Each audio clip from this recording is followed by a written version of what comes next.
Oke, bismillahirrahmanirrahim. Assalamualaikum warahmatullahi wabarakatuh. Perkenalkan semuanya, nama saya Farel Fadlur Rahman.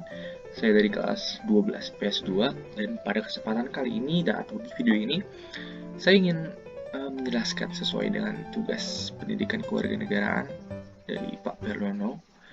Itu apa aja sih, atau ya sedikit penjelasan mengenai pelanggaran hak asasi manusia atau pelanggaran HAM utamanya di masa pandemi seperti ini. Yang pertama, kita harus mengetahui terlebih dahulu apa sih konsep HAM itu. HAM merupakan hak asasi manusia, yang artinya yang merupakan hak ataupun sesuatu yang harus diserahkan atau yang harus didapatkan oleh seorang individu atau seorang manusia. Hak di sini bisa berupa hak sebagai warga negara, juga hak sebagai manusia. Tentu aja banyak sekali penyimpangan terhadap hak asasi manusia ini tidak luput ya, karena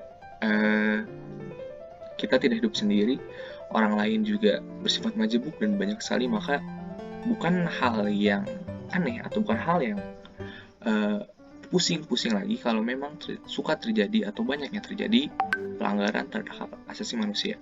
Nah, di sini untuk pelanggaran hak atau HAM itu banyak macamnya. Dan tentu aja segala sesuatu yang merenggut kepemilikan atas orang lain itu merupakan salah satu bentuk pelanggaran HAM. Misalnya pencurian, kemudian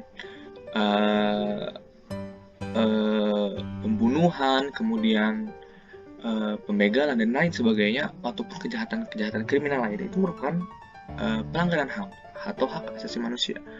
Nah, tidak hanya itu, pemerintah juga harus bisa memahami gitu, harus bisa memenuhi segala hak asasi manusia dari tiap-tiap masyarakatnya atau warganya atau warga negaranya. Nah, Indonesia sendiri juga memiliki dasar sebagai negara berdaulat yang menjunjung tinggi hak asasi manusia untuk para warganya. Seperti dalam sudah diatur di Undang-Undang Dasar tahun 1945 pada pasal 27, juga pasal 34. Jadi dari pasal 20 hingga pasal 34 di sana berisikan tentang bagaimana penjelasan mengenai hak asasi manusia, khususnya hak sebagai warga negara gitu ya, hak yang didapatkan oleh warga negara. Nah, tidak luput pemerintah juga adanya melakukan pelanggaran HAM terhadap warga negaranya sendiri. Misalnya kurang meratanya pemasukan pangan, kemudian infrastruktur yang kurang tersebar, kurang terdistribusi, itu juga merupakan salah satu bentuk dari yang namanya pelanggaran hak asasi manusia atau pelanggaran HAM. Nah, di masa pandemi seperti ini bukan berarti pelanggaran terhadap hak asasi manusia itu tidak ada, bukan begitu. Malah dengan adanya pandemi, HAM itu menjadi sulit dimengerti ya, karena sekarang ini tiap warga negara, tiap masyarakat, tiap individu merasakan kesulitan yang berbeda-beda dan dampaknya juga lumayan besar terhadap keberlangsungan kehidupan masyarakat.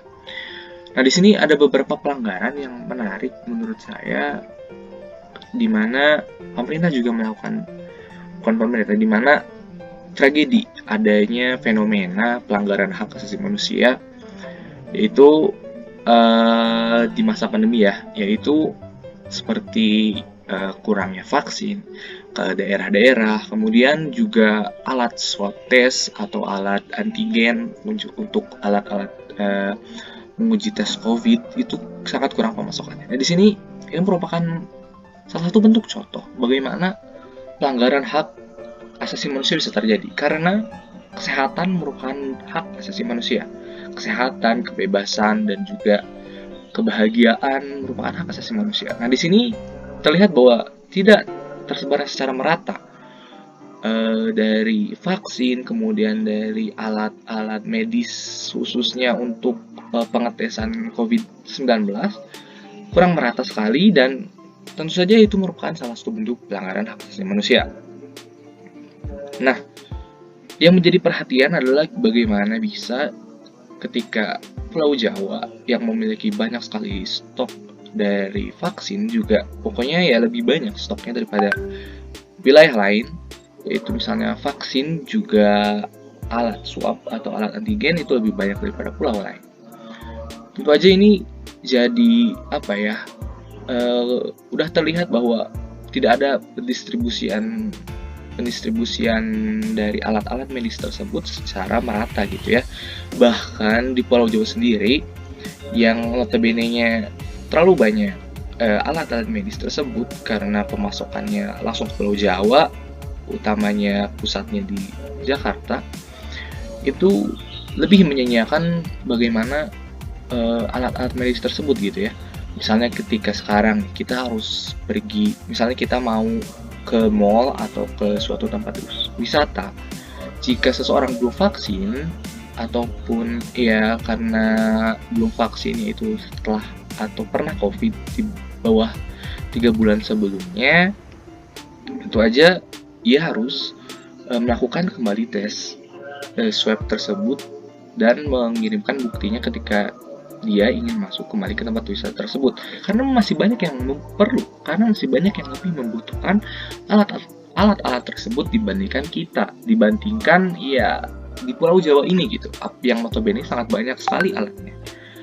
Nah, ini menjadi perhatian juga karena apa ya, hal ini merupakan hal yang termasuk pelanggaran hak asasi manusia yang memang kadang kurang kita sadari bahwa ini adalah salah satu bentuk pelanggaran gitu ya. Dan ya solusinya semoga saja kebijakan-kebijakan yang ada sekarang misalnya PPKM atau apapun itu bisa segera terredakan ya, atau bisa segera selesai. Ya mungkin kita juga tidak bisa terlalu mengontrol ya sebagai manusia biasa, sebagai siswa biasa yang masih bersekolah, kita mungkin ya tidak bisa mengontrol, tapi kita bisa menjaga diri kita dengan selalu di rumah aja, selalu menjaga protokol kesehatan, selalu ingat 5M ya, mencuci tangan dan lain sebagainya agar virus tidak masuk ke dalam tubuh kita dan kita menyebarkannya kepada orang lain. Mungkin demikian video yang bisa saya sampaikan, kurang lebihnya mohon dimaafkan. Terima kasih semuanya. Terima kasih juga Pak Periono, juga teman-teman yang udah menyaksikan sampai akhir. Demikian, wassalamualaikum warahmatullahi wabarakatuh.